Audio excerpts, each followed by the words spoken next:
semuanya, pagi ini saya mau mengajak kita melihat dalam kitab Kejadian pasal yang ke-37. Kejadian pasal 37.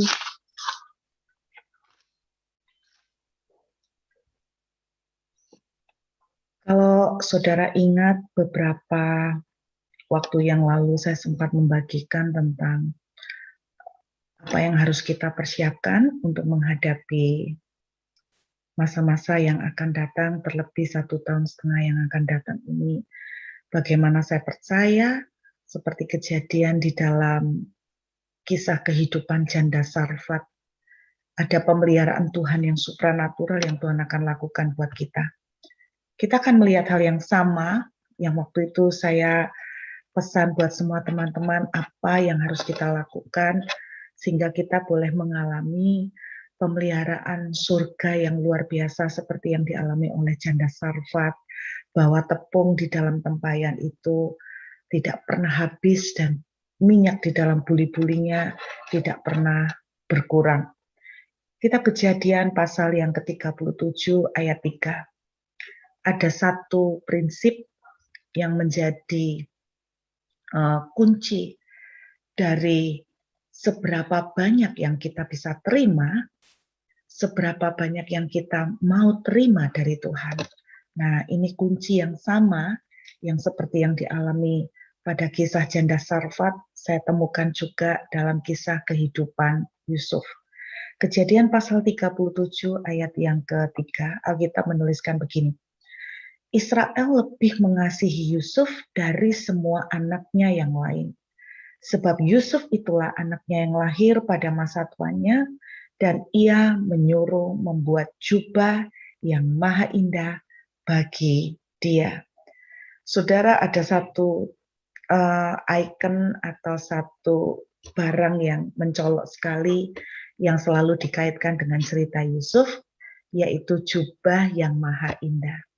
Nah, pagi ini kita akan berbicara tentang jubah ya. Pertama kali Yusuf muncul di permukaan, Alkitab menceritakan dia sosok yang sangat di-VIP-kan oleh bapaknya, dan dia didandanin bapaknya begitu ganteng, begitu elegan, sampai secara khusus dipersiapkan jubah yang maha indah.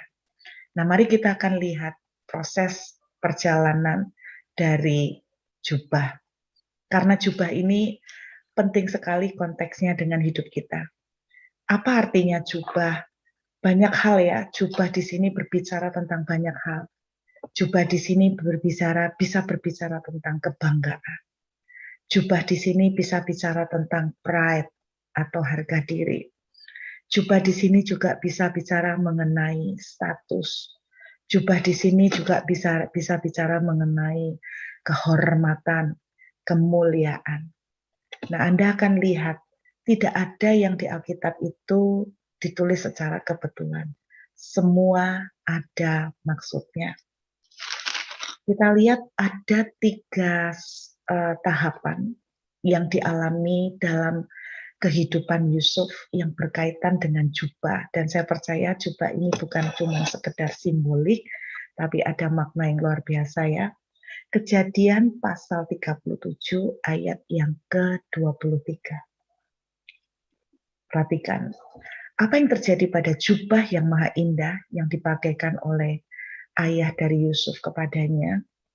Hal pertama yang terjadi, lihat ayat 23. Baru saja Yusuf sampai kepada saudara-saudaranya, mereka pun menanggalkan jubah Yusuf, jubah maha indah yang dipakainya itu.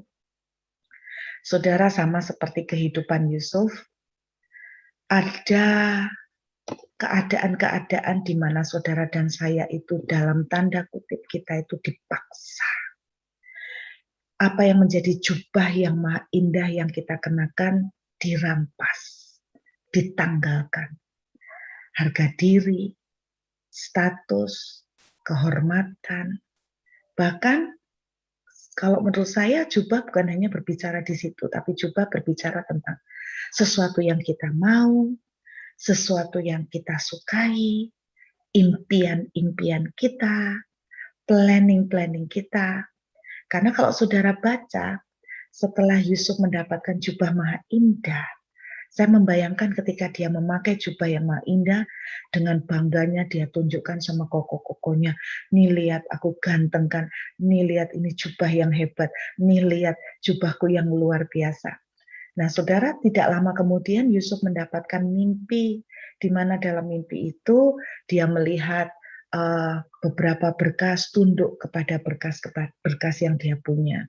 Kemudian dia melihat benda-benda di langit itu menghormati. Saudara, semua berbicara tentang visi, semua bicara tentang impian yang Tuhan taruh dalam kehidupan Yusuf, bahwa suatu saat dia akan menjadi leader, satu saat dia akan menjadi orang yang dimuliakan, satu saat dia akan menjadi orang kehormatan. Mungkin hari ini Tuhan juga sudah memberikan kepada saudara sebuah impian. Mungkin hari ini Tuhan sudah memberikan kepada saudara sebuah visi. Visi yang indah banget. Visi yang luar biasa tentang masa yang akan datang. Visi tentang keluarga yang dimuliakan. Visi tentang keuangan yang diberkati. Visi tentang pekerjaan yang diangkat oleh Tuhan yang luar biasa. Dan saudara, apa yang terjadi? Pada tahapan yang pertama dari kehidupan Yusuf, kita melihat bahwa semuanya dirampas. Jubah yang maha indah itu dirampas. Dan kita tahu ceritanya, Yusuf dibuang ke dalam sumur dan keadaan totally terbalik 180 derajat. Bukannya jadi pemimpin, malah jadi budak. Bukannya dihormati, malah dihina. Bukannya dapat penghargaan, malah dapat direndahkan oleh saudara-saudaranya, bahkan dibuang pada derajat yang sangat bawah.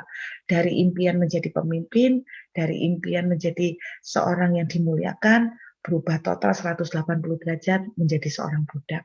Kenapa? Gara-gara apa yang menjadi jubah yang maha indah yang Yusuf banggakan itu dirampas. Dan saya percaya Tuhan izinkan juga, kadang-kadang Tuhan izinkan impian saudara, visi yang Tuhan sudah kasih, sepertinya dalam tanda kutip diambil semuanya dari saudara. Dan selama 1,5 tahun ini dengan semua adanya COVID, banyak planning kita tertunda, bahkan mungkin berantakan, bahkan mungkin banyak dari saudara sudah mulai kehilangan harapan dan impian yang saudara sudah pernah punya sebelumnya. Nah, mari kita lihat, tidak berhenti sampai di sini. Kita lihat perjalanan tentang jubah, Kejadian 39 ayat yang ke-12. Kejadian kedua yang kita tahu ya, Yusuf setelah dibuang jadi budak, kita tahu perjalanannya, dia diangkat jadi tangan kanan Potifar. Alkitab menuliskan dia dipercaya semua yang Potifar miliki kecuali istrinya. Saudara, Potifar itu seorang taipan, ya. Taipan itu dia itu seperti tangan kanan raja, tapi juga dia mempunyai bisnis, jadi konglomerat. Dia banyak sekali bisnisnya, dan di situ semua dipegangkan oleh Potifar kepada Yusuf. Dan pada saat itu pasti dong, Yusuf itu memakai jubah yang indah juga dong, karena dari status dari budak, kemudian diangkat menjadi tangan kanan Potifar, jubahnya pasti berbeda. Lihat, di sini dia mulai didandanin bagus lagi, dia mulai dapat kemuliaan, dia mulai dihormati, jabatan, status naik. Tapi kemudian apa yang terjadi di ayat yang ke-12 dan 13, perhatikan. Lalu perempuan itu memegang baju Yusuf sambil berkata, marilah tidur dengan aku. Perhatikan kalimat ini. Tetapi Yusuf meninggalkan bajunya di tangan perempuan itu dan lari keluar. Ketika dilihat perempuan itu bahwa Yusuf meninggalkan bajunya ke dalam tangannya dan telah lari keluar. Perhatikan kata kuncinya, meninggalkan baju. Anda lihat ada pergeseran terjadi. Pada waktu Kejadian 37 ayat 23, baju atau jubah Yusuf dirampas. Jadi bukan keinginan Yusuf, dirampas dengan paksa. Ada mimpi, ada planning yang dirampas dengan paksa. Visi, semua dirampas dengan paksa. Harga diri dirampas dengan paksa. Tetapi amazing di ayat Kejadian 39 ayat 12 dan 13 ada kata-kata yang berbeda banget. Yusuf bukan dirampas bajunya, tetapi Alkitab menuliskan Yusuf meninggalkan bajunya. Ada sebuah perubahan attitude di sini kalau Anda lihat. Yang pertama tadi dia dirampas, dan yang di sini Yusuf dengan keputusan, dengan kerelaan, dia meninggalkan bajunya untuk lari. Dengan kerelaan dan kesadaran dan keikhlasan, Yusuf melepaskan bajunya. Perhatikan, ketika yang pertama dia terpaksa, dia dirampas. Tapi pada waktu attitude yang kedua, bajunya dia sengaja untuk rilis dan tinggalkan. Nah, Bapak Ibu, tidak dijelaskan secara persis berapa lama kejadian ini berlangsung dari Kejadian 37 ayat 23 sampai dengan kisah Yusuf mengalami ketemu dengan Tante Potifar. Tetapi beberapa narasumber menuliskan bahwa pada waktu Yusuf ada di penjara, karena ketika Yusuf ikhlas meninggalkan bajunya, tidak lama kemudian Yusuf ditangkap, dimasukkan penjara. Beberapa artikel dan interpretasi menyebutkan bahwa Yusuf ada di dalam penjara selama 2 tahun. Total, Yusuf dari kejadian dibuang jadi budak sampai Yusuf menjadi tangan kanan Firaun, total ada sekitar 13 tahun. Berarti perkiraan saya, tahapan yang pertama itu terjadi sekitar 10 tahunan. Cukup lama. Yang saya mau tunjukkan, perhatikan.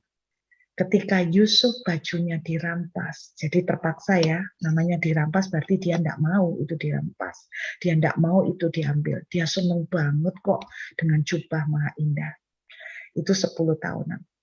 Dan ketika Yusuf dengan sikap hati ikhlas melepaskan bajunya, melepaskan kedudukan, melepaskan kenyamanan, melepaskan kenikmatan, melepaskan apa yang enak buat dia, bahkan mengikhlaskan impiannya, mengikhlaskan, mungkin dia berpikir, oh aku mimpiku udah barusan tercapai jadi pemimpin, tiba-tiba ngalamin begini, dia ikhlaskan, dia tidak mempertanyakan Tuhan. Dia tidak berontak kepada Tuhan. Dia dengan sengaja memutuskan untuk meninggalkan bajunya. Sekarang saya ajak lihat, inilah titik klimaks dari perjalanan soal baju ya. Kejadian 41 ayat yang ke-42. Perhatikan. Sesudah itu Firaun menanggalkan cincin meterainya dari jarinya dan mengenakannya pada jari Yusuf. Perhatikan, dipakaikannya lah kepada Yusuf pakaian daripada kain halus dan digantungkannya kalung emas pada lehernya. Tahap pertama, baju Yusuf yang maha indah dirampas dengan paksa. Tahap kedua, Yusuf dengan ikhlas melepaskan. Pada tahap ketiga, Yusuf mendapatkan pakaian yang maha indah plus kalung emas pada lehernya dan cincin meterai otoritas di tangannya. Dengarkan. Ini yang saya tangkap.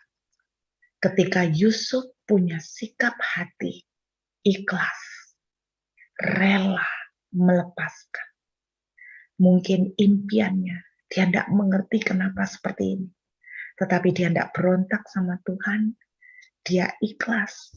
Mungkin dalam konteksnya dia berkata, Tuhan aku tidak mengerti. Tapi aku mau percaya kepadamu.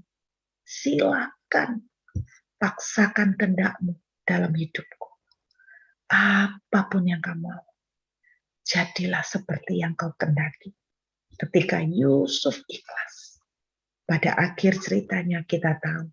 Yusuf bukan cuma mendapatkan jubah indah, bahkan ketambahan 2 item, cincin otoritas, cincin meterai itu otoritas, dan kalung emas itu bicara tentang kekayaan, bicara tentang materi. Kalau cincin bukan bicara tentang materi, tapi power. Perhatikan, ketika kita makin bisa punya hati, makin cepat surrender, menyerahkan hak kita kepada Tuhan, menyerahkan dengan keikhlasan. Percayalah, pada ujungnya kita akan menerima jauh lebih banyak dari apa yang kita lepaskan. Amin, Bapak Ibu. Kalau hari ini mungkin ada hak saudara dirampas, dalam arti mungkin saudara itu dimakan oleh orang. Katakan mungkin hak saudara itu dirampas oleh seseorang. Semakin saudara belajar untuk mengikhlaskan, semakin kita punya sikap hati penyerahan, semakin kita punya sikap hati yang mau tunduk untuk menyerahkan semua impian, semua tidak enak itu terjadi, kita menyerahkan dan manut sama Tuhan. Pada ujungnya, Anda akan melihat, Anda kehilangan satu, tapi Anda dapatnya 3, kan kira-kira seperti itu. Dari satu item yang hilang, 3 yang didapatkan Yusuf. Dan tidak kebetulan, angka 3 itu angkanya Tuhan. Bukan hanya Yusuf mendapatkan kemuliaan, tetapi dia juga mendapatkan kekayaan dan dia mendapatkan otoritas. Kuncinya, seberapa makin ikhlas saudara menyerahkan kepada Tuhan, semakin besar yang Tuhan akan lepaskan. Bahkan 3 item yang saya percaya Tuhan akan makin rilis semua yang dia punya, semua yang dia miliki. Tuhan akan rilis kepada Bapak, Ibu, dan saya. Apa yang dirampas dari saudara pagi ini? Apakah itu harga diri? Apakah seseorang menampar pipi kanan saudara? Alkitab mengajarkan makin kita belajar menyerahkan pipi kiri. Tuhan katakan, barang siapa kehilangan nyawanya, dia akan mendapatkan kembali nyawanya. Bahkan 100 kali lipat. Amin. Yohanes pasal yang ke-12 ayat 24, tidak usah kita buka, mengatakan begini. Sebuah biji, hanya 1 biji saja, kecuali dia jatuh ke tanah dan mati, maka dia akan tumbuh menjadi makin banyak. Di dalam kekristenan itu punya prinsip yang berlawanan ya, ada banyak prinsip yang kelihatan konyol. Kalau di dunia mengatakan kamu makin lepaskan makin hilang. Tetapi di dalam kekristenan justru kunci untuk mendapatkan banyak, kita harus rela untuk melepaskan kepada Tuhan. Makin rela kita lepaskan mimpi, makin rela kita mempercayakan kepada Tuhan tanpa mempertanyakan. Ingat ya, stage yang pertama terjadi pada kehidupan Yusuf 10 tahun lebih. Stage yang kedua sejak Yusuf belajar untuk meninggalkan. Bahkan saya yakin gini ya, Yusuf ketika masuk penjara, mungkin dalam pikirannya tuh gini, ya ampun, kejadian lagi, Rek. Kemarin sudah masuk sumur, sudah enak, apa yang Tuhan impikan kepada saya, kok seperti udah terjadi. Saya ngalamin lagi, masuk sumur yang kedua kali. Mungkin pada waktu dia di dalam penjara di situ, mungkin Yusuf itu udah ngomong, udah wis Tuhan, terserah, Tuhan mau apa-apain saya, aku menyerahkan semua kepadamu.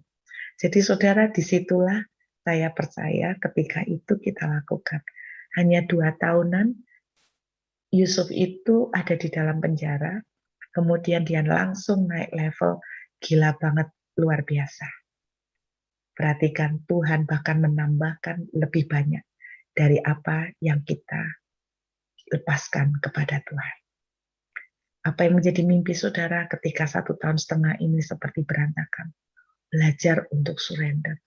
Belajar untuk memiliki attitude seperti Yusuf yang ikhlas. Tuhan, aku tidak mengerti, tapi aku belajar percaya kepadamu. Makin kita belajar mempercayai Tuhan, seberapa besar yang kita percayakan kepada Tuhan, semakin dahsyat yang Tuhan akan berikan kepada kita. Amin Bapak Ibu, bukankah ini yang Yesus lakukan? Dia menyerahkan nyawanya untuk mendapatkan jauh lebih besar. Apa? Keselamatan semua orang di muka bumi. Yuk kita siapkan hati untuk mengangkat tubuh dan darah. Pagi ini saya ingin mengajak kita semua belajar mengucap syukur. Ingat ya, belajar mengucap syukur untuk impian yang sedang dalam masa menunggu. Belajar mengucap syukur untuk saudara yang sedang menanti-nantikan pemulihan. Belajar mengucap syukur ketika skenario yang Anda hadapin hari ini kok nggak sama dengan apa yang Anda rencanakan. Saya berdoa pagi ini kita punya sikap hati seperti Yusuf yang belajar untuk meninggalkan jubahnya. Saya berdoa pagi ini kita belajar, terima kasih Tuhan. Aku percaya Tuhan mengatur semua baik adanya. Dan aku percaya Tuhan luar biasa pasti menepati janji. Dan saya percaya pengaturan Tuhan semua.